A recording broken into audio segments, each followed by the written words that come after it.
Saudara, kasus ledakan di SMA Negeri 72 Jakarta dilakukan oleh pelajar berusia 17 tahun yang kini berstatus sebagai tersangka. Namun polisi belakangan juga menetapkan bahwa anak ini adalah anak yang berkonflik dengan hukum.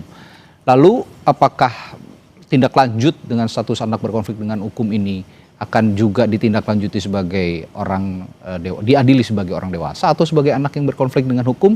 Malam ini kita akan membahasnya bersama pakar hukum pidana,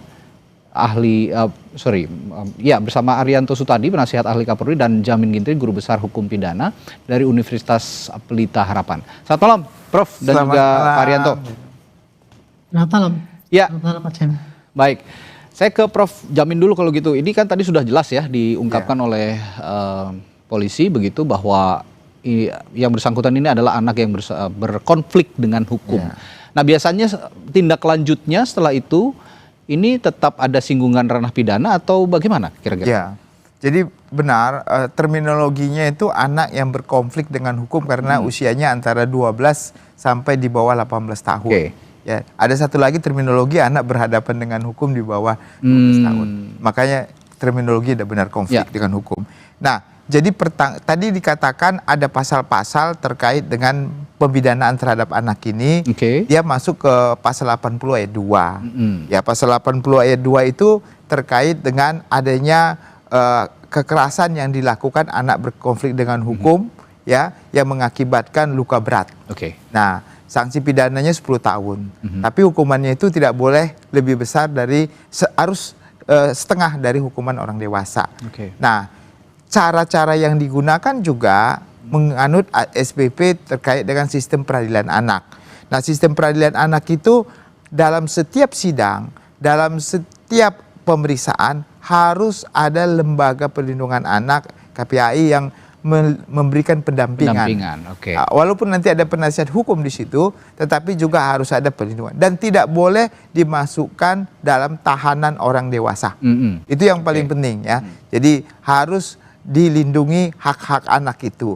Karena apalagi kalau ini kan dia tadi katakan motifnya nggak ada, motifnya karena berasal dari keadaan rumah tangga yang nggak beres dalam keluarganya, perhatian, kurang perhatian dan segala macam itu.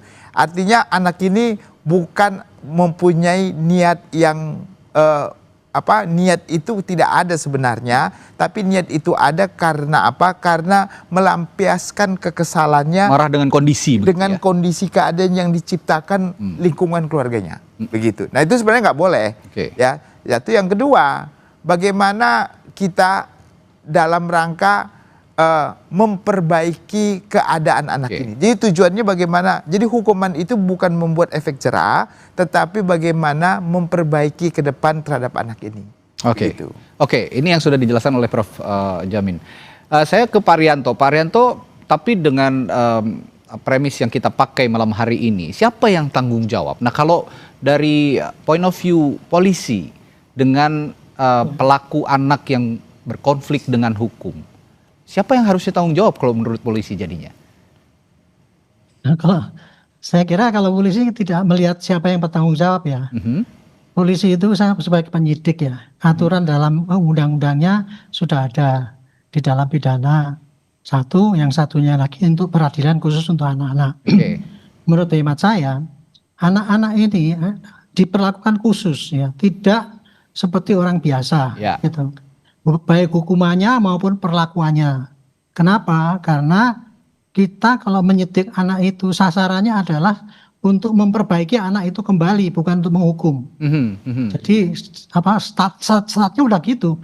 Dan alhamdulillah sekarang polisi sudah sampai ke depan, sampai polsek pun sudah menyadari itu. Bahkan saya kemarin lihat ya petunjuk-petunjuk di lapangan itu, polisi itu kalau untuk penahanan khusus untuk anak sendiri itu sudah spesial itu. Dan itu sudah bagus, KPAI sudah mendampingi. Jadi di sini polisi dalam penyidikan itu pasti melihat apa yang terjadi sesungguhnya, ya. Yang sesungguh-sungguhnya terjadi itu dari kajian apa yang terjadi, ya. Kemudian siapa yang melakukan dan kemudian mengapa orang itu melakukan. Disitulah diungkap sesungguhnya sehingga kita bisa menentukan apakah ini melanggar undang-undang apa tidak, gitu. Kalau itu memang melanggar, ya itu pasti nanti akan disidik dan kemudian akan diteruskan. Tetapi untuk proses selanjutnya, seperti tadi saya katakan, kalau penghukuman pada anak ini kan sekarang kan bukan untuk menghukum mereka. Ya. Apalagi sekarang berkembang restorasi justice. Ya. Itu nanti kita melihat itu. Kemungkinan menurut saya sih ya, disidik apa adanya, kemudian nanti diperlihatkan motifnya apa dan sebagainya. Dan kemudian nanti dibiarkan itu berjalan terus. Nanti bagaimana keadilan yang berlaku di masyarakat itu menuntut seperti apa, itulah kira-kira yang ditempuh oleh polisi. Oke. Kira-kira gitu. Oke, nah dalam proses penyidikan ke depannya, misalkan nanti ditemukan bahwa ini memang dinyatakan satu tindakan yang melanggar begitu ya. Nah, dalam penyidikan ke depannya, apa yang bisa dilakukan polisi untuk menjamin hak-hak anak yang berkonflik dengan hukum ini terpenuhi? Iya. Polisi di sini adalah melihat ya aturan apa yang harus dikenakan kepada anak-anak yang berhadapan dengan hukum itu tadi ya. Jadi prosesnya dari proses pertama kali saja itu memeriksa, kemudian menahan, itu ada aturannya itu. Menahan tadi Pak Ginting mengatakan nggak boleh disambut dengan ini, dan kalau menurut saya lihat kemarin ya di dalam petunjuk itu menahan itu harus ditempatkan di tempat yang ada perlindungan untuk itu. Jadi tidak di tempat tahanan yang biasa dilakukan itu. Karena kita posisinya kan dia kan bukan menahan untuk supaya, kalau kita menahan dalam tersangka itu kan alasannya kan supaya tidak lari, supaya tidak mengulangi kan gitu kan. Kalau ini kan jadi menahan itu tidak ada kepentingan bagi polisi ya untuk ini, tetapi adalah melindungi. Jadi saya kira dalam penahanannya nanti dititipkan kepada di bawah KPAI misalnya begitu, supaya selalu itu.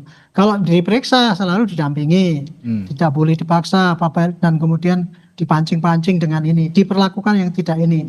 Itulah hak anak-anak itu dilayani oleh polisi dalam proses penyidikan itu. Adapun nanti hasil daripada penyidikan itu tergantung daripada nanti kesimpulan daripada pimpinan. Apakah itu nanti bisa dikenakan restorasi justice apa tidak, itu pasti pimpinan juga akan melihat apa yang berkembang di masyarakat sekarang ini. Kan sekarang keadilan kan mengendaki yang kayak gitu, tidak hanya apa yang tertulis dalam hukum dan kemudian polisinya budek kayak gitu, kemudian hukum selesai, kira-kira gitu. Baik. Tapi begini, saya ke Prof. Jamin. Prof. Jamin, kalau dari perspektif hukum, masyarakat juga kan menilai bahwa meskipun ini masih anak di bawah umur begitu ya, masih berstatus anak yang berkonflik dengan hukum, tapi ya setidaknya kalau bisa kita katakan bukan hukuman, diberikan pelajaran yang terukur begitu, supaya anak ini juga tidak melakukan hal serupa, tidak melakukan tindakan kekerasan yang sama di kemudian hari. Lalu dari perspektif hukum sebenarnya apa yang bisa dilakukan dan proses hukum seperti apa yang nantinya diterapkan kepada anak yang berkonflik dengan hukum ini? Ya, baik. Jadi kalau tata cara memberikan sanksi kepada anak yang berkonflik dengan hukum, tujuannya bukan efek jerah. Sekali lagi bukan efek jerah. Jadi tujuannya agar anak ini tidak lagi melakukan itu, dia sadar adalah perbuatan itu tidak baik. Dan dia harusnya diserahkan ke lembaga yang bisa menangani efek kejiwaannya.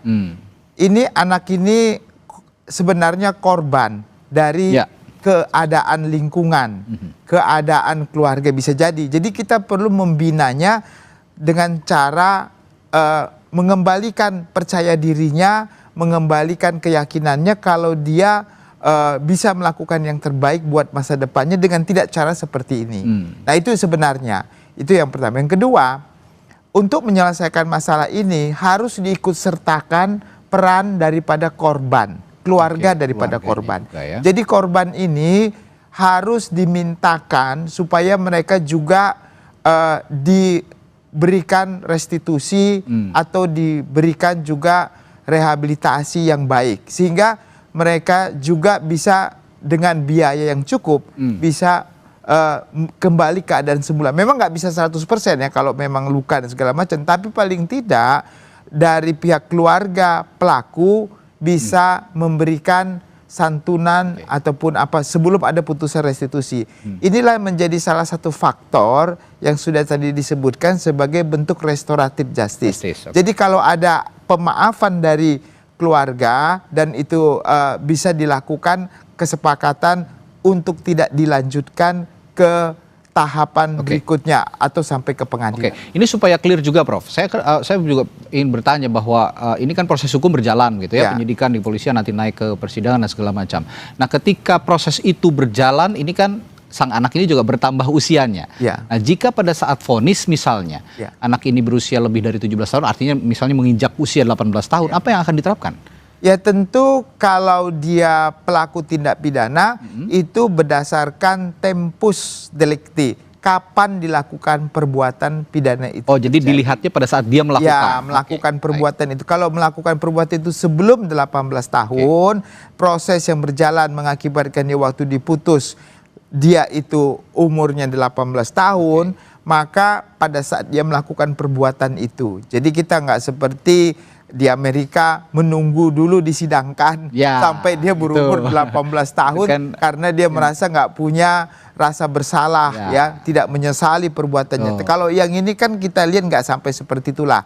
Saya lihat orangnya juga merasa terpukul ya, artinya dia sendiri jangan-jangan dia juga tidak menyadari apa yang dia perbuat, ya seperti orang halusinasi aja begitu, tiba-tiba ya melakukan itu tanpa disadari gitu. Jadi dalam konteks pidana juga kalau orang melakukan tanpa disadarinya, dia tidak sadar ada tidak punya niat dan segala macam, saya kira ini perlu diselesaikan melalui konflik ini dengan restoratif justice. Nah, dari kacamata hukum juga, Prof, nanti saya akan tanyakan anak yang berkonflik dengan hukum ini, seorang pelaku yang melakukan peledakan di SMA 72 ini 3 bulan lagi akan lulus SMA dan akan menghadapi ujian sekolah. Nah, bagaimana, saya akan tanyakan nanti bagaimana hak-hak dia untuk bisa kembali belajar. Tetaplah bersama kami, saya akan tanyakan hal itu setelah jeda di Sapa Indonesia Malam.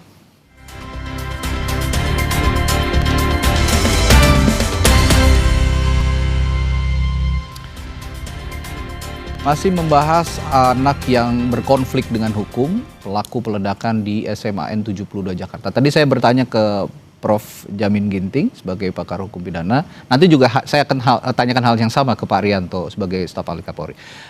Bagaimana menjamin hak-hak pendidikan si anak yang berkonflik dengan hukum ini juga bisa kembali? Karena anak ini 3 bulan lagi konon akan juga lulus dari sekolahnya, dan saya dengar juga anak ini sangat pintar.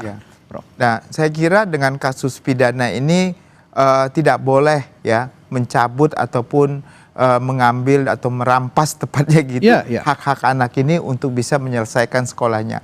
Kalaupun ada trauma di sekolah untuk menghadirkan anak ini bisa mengikuti ujian dan belajar mengajar, tentu bisa dilakukan anak ini dimanapun. Apakah nanti dia kalau seandainya ditahan di tempat khusus, dia juga bisa belajar di sana untuk meneruskan pelajaran, dan bahkan untuk ujian juga harus diperlakukan. Jadi kita nggak boleh merampas. Ini saya lihat ini anaknya punya intelektualitas tinggi. Kenapa saya bilang intelektualitas tinggi? Karena dia berani dan bisa menciptakan sesuatu yang seusia anaknya belum tentu bisa melakukan hal yang sama. Jadi kalau sebagai suatu negara, saya sarankan anak ini dibina saja gitu, dibina. Bahkan kalau nanti tamat SMA gitu ya, bisa pemerintah menempatkan dia contohnya di Universitas Pertahanan kita. Nah, di sana nanti mudah-mudahan nanti di sana bisa dibina sehingga bisa menghasilkan suatu karya yang cukup besar dengan kemampuan yang dia miliki, tetapi by supervision.